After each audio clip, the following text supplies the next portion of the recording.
Hi, everyone. Lisa Resnick here. I am with Hunter Morrison. Say hey, Hunter. Good afternoon. So, Hunter, you're going to have to correct me if I state this correctly or not. But you're a senior fellow with Cleveland State with focusing on urban planning. Right. I'm affiliated with the Levin College of Urban Affairs. Have been for many years. And you have been working in economic development actively for many, many years as well, right? Yeah, let's put it to you, too many decades to count. When I started, the steel mills were booming. Oh wow. Yeah, So it has been a few decades, just a couple. yeah. So where did you start with the urban planning economic development? Was it just right off the bat you went into working with a company on comprehensive plans? Like did you start working for cities and work in that route your way up? Well, I actually did an undergraduate degree in city planning and political science at Yale, which was a very focused piece of work, and had the opportunity right after graduating, like 6 weeks after graduating, to go to Kenya for 2 years to work in the town planning office of Nairobi, Kenya, at the time that they were updating the Nairobi master plan that had been done in 1948, I think, with some assistance from UN and the World Bank. And so I learned planning there in the field. Was the British town planning system, which is more rigorous that was at the time more rigorous than the American planning system. And I came back from that deciding that I really didn't want to be a lawyer. I really wanted to be a planner. I feel you. I That, didn't really want to be a lawyer either. that, I learned that lesson before I sat through torts and the contracts. I mean, I've been accused of practicing real estate law without a license because I just deal with a lot of real estate lawyers. But thank you, I didn't have to say I'm a former lawyer. I mean, honestly, we probably have the closest occupations to Mm-hmm. being a real estate attorney without having to go through all Oh that. yeah, yeah. So anyway, I took a master's degree in city planning at Harvard, really focusing on economic development and urban planning, urban design in developing countries, and went back to Africa for a couple of years in Nigeria and did a major planning contract there in eastern Nigeria, which had been the heart of Biafra. But like many things in that part of the world, the contract ran a cropper of the politics. I came back to the States and wound up back in Cleveland to help my father out with the family business for a while. Oh, wow. And that while became getting involved with a local development corporation in Cleveland called the Huff Development Corporation. And then during the years when Dennis Kucinich was mayor, which was an interesting time to be in Cleveland, Yes. the then new mayor, George Voinovich, looking for a planner who had actually done development and putting together a development team of younger planners and economic development professionals and people experienced in community development block grant programs, recruited me. And for the next 20 years, I was planning director in Cleveland. So that's, I got at it very early on, but I've always been working the edge between city planning and economic development. How'd you segue to Youngstown? Well, it segued to Youngstown because my former wife became a mayor of Cleveland, Jane Campbell, and my a good friend and somebody I'd worked with for many years, David Sweet, became president of Youngstown State. Oh, And yeah. he said, "Well, why don't you come out here and help me?" And after a lot of debate as to whether this was something I wanted to do, I came here and, like many other people who are not from here, fell in love with it pretty quickly. Yes. And it reminded me of Cleveland in the early '80s when we were trying to figure out what to do. And that gave me the opportunity to run the Center for Urban and Regional Studies at Youngstown State University and to collaborate with the city of Youngstown, mainly Jay Williams and Bill Davignon, to produce with our team at the university, Tom Finnerty and Jim Shanahan and John Brolage, produce Youngstown 2010. Yes. I've done a large-scale urban plan for Cleveland called uh, Civic Vision 2000, which updated the 1949 Cleveland plan. Learned a lot. Definitely needed updated. Yeah. So the last time we had a plan in place, the Indians won the World Series. At that point, it had been a long time since we were even in contention.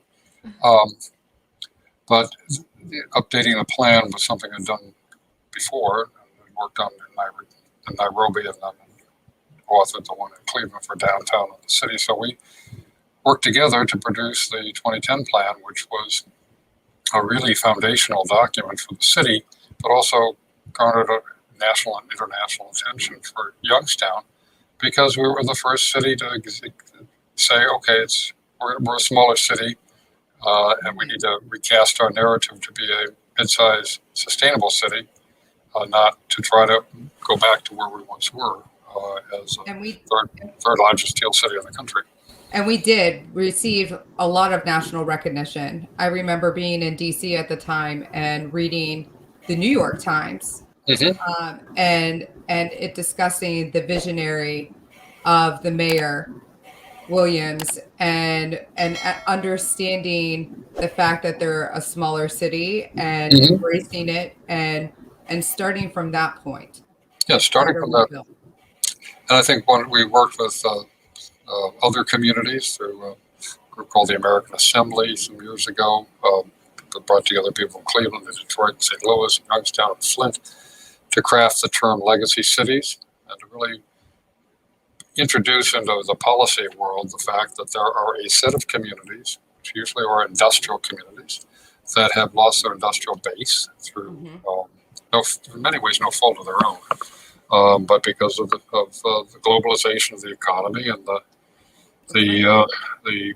neoliberal policies that have been put in place, starting with Reagan and Thatcher in the UK, to rationalize these manufacturing companies, which resulted in large-scale loss of jobs and wealth in these cities.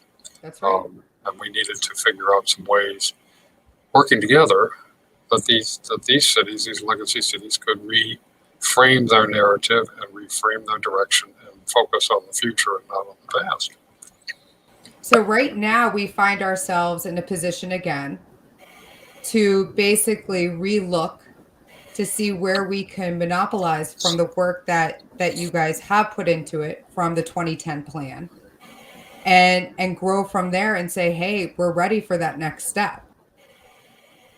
Yeah, I think so. I think we face some very daunting challenges in terms of vacant property, vacant buildings.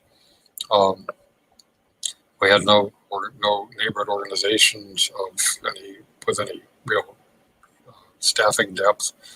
And I think if you look back, we have Youngstown Neighborhood Development Corporation.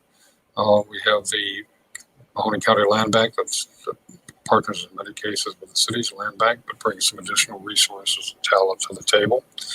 Made some significant progress in a collaborative way in dealing with abandonment, dealing with the question of managing this process of change and depopulation. Set up at this center a very important component, which is a GIS unit that continues to this day to provide very unique granular information to Youngstown, to YNDC, to other actors about what's going on. So in fact, we're in many cases better positioned than many cities to manage the challenge. And then building those partnerships, Eastgate, Mayor Brown's work to reach out to the suburban townships to figure out ways to collaborate. Some new leadership also at the Transit Authority, the WRTA, and then continuing investments in the university and in our arts organizations. What's going on at Stanbaugh is phenomenal. But we began and during the 2010 process to really assess and understand the assets upon which we have to build. And that is the essence of legacy cities, that they have a legacy of past prosperity. They also have a legacy of brownfields, abandoned factories, abandoned housing. But they also have a legacy of assets that very few places have, with freeways, rail lines, art museums, symphonies, universities. You go down the list of these communities and you compare them with newer communities in other parts of the country, and there's much more to build on than people really give credit for. And that's the approach of asset-based planning. That is the essence of the 2010 plan, and building on the networks that we have, and doing the doable. As George Voinovich used to say, we have to do the doable. You build patterns of success to replace patterns of failure. And we do this together. And that means we work together on Wick Avenue, and that becomes the ability to work on Fifth Avenue and on all the other things you're saying. That collaborative habit, the habits of collaboration, successful cooperation between the entities. And now Eastgate's just issued a very, very good regional broadband study for the 3 counties. It's put staff, several people working on it. But that's the sort of effort that other organizations see they have a role to play, and they have a benefit from working together on a common effort to build the capacity of this community to compete nationally and globally for talent. It's true. For us to show, like you said, that we do have the building blocks available, and to show people how it is, we are a viable option to them for their business, for their corporations, to be able to relocate here, that we're able to provide that lifestyle for people and their families to set base here. Yes. And we're in the middle of one thing I pointed out, as I've taught urban geography at Cleveland State, and really looked into this much more rigorously as a result of that. So we're in the middle of a 7 million person megapolitan region, which is and part of the Great Lakes mega region, but there's clusters of communities like Dallas, Fort Worth, Seattle, Portland, that are growing together economically and have sort of a co-identity, like the Cascadia area in the upper West Coast. We're 7 million people between Cleveland, Akron, Youngstown, Warren, and Pittsburgh. That's about the scale of Portland, Seattle. That's a very large market. It is. And we're in the middle of it. We're in the middle of a very large market. So one of the things we said in 2010 was we need to adjust to the new regional economy. And as we begin to understand what that regional economy is, it's an economy with 7 million people that together is halfway between New York and Chicago. We hear all about that, but really, how do we position ourselves to take advantage of being in the place in the middle? How do we position ourselves to be the Providence between New York and Boston, the place you can borrow from both and benefit from being close to both? How can we benefit from the fact that jobs and households and wealth is moving from Cleveland east out the 271 corridor and from Pittsburgh west to Cranberry? So it's even closer. And you have people like Councilman Mike Ray, who before COVID was commuting to Cranberry to work. I was still work online apparently, like everybody else. But the reality is you can live in Youngstown and work in Cranberry. You can work in Pittsburgh. You can work in Cleveland. That's right. You can work in Hermitage. There's so many different areas where you can work and have your home base here. One of the people we're dealing with on one of our projects is not from here, but lives in Columbiana County. He works in Pittsburgh. She works for Akron Children's Hospital in Akron. So that being located in the valley is actually a very good place for this young couple. how do we leverage the fact that we're in the middle? How do we leverage the fact that we have many of the assets in bigger places and access to the assets in bigger places? We have access to Cleveland Symphony and Pittsburgh Steelers. We have access to Cleveland, resources. Cleveland Browns. I'm a Cleveland Browns fan, but for many years I had to become a situational Steelers fan. Of recent years, they're beginning finally to play football again. We'll see. When I see a Super Bowl ring, I'll know we finally. I helped build that stadium. It's going to happen. I'd love to see us bring home a ring, but hope springs eternal. I think that's kind of the lesson is that we have assets in Youngstown and in the Valley. Together, we're a market of about 500,000 people in a larger market of 7 million people with phenomenal freeway connectivity. If this were Chicagoland, being an hour away from downtown Chicago would be nothing. We're an hour away from downtown Cleveland. We're an hour away from downtown Pittsburgh. I think a lot of it has to do with our language and how we market ourselves. I think it was very telling to me when I met with another representative in another township, and she used to work at the DeBartolo Corporation, and she said you shouldn't just be marketing what's in a 3, 5, 10-mile radius. I mean, you should be expanding out.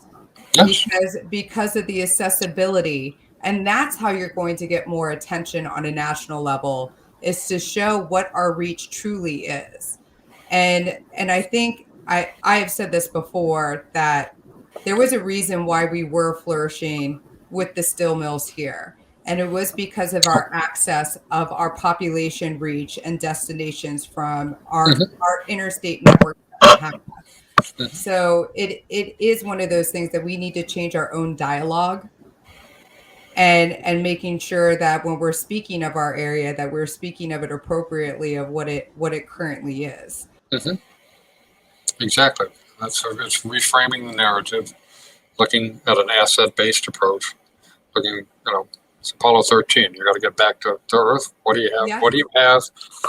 The guy comes in, throws everything on the table, and says, "This is what we have to do to use to get these guys back."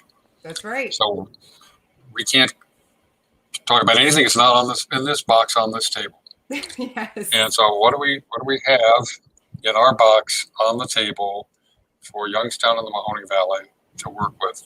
And I would say, you've got a lot of the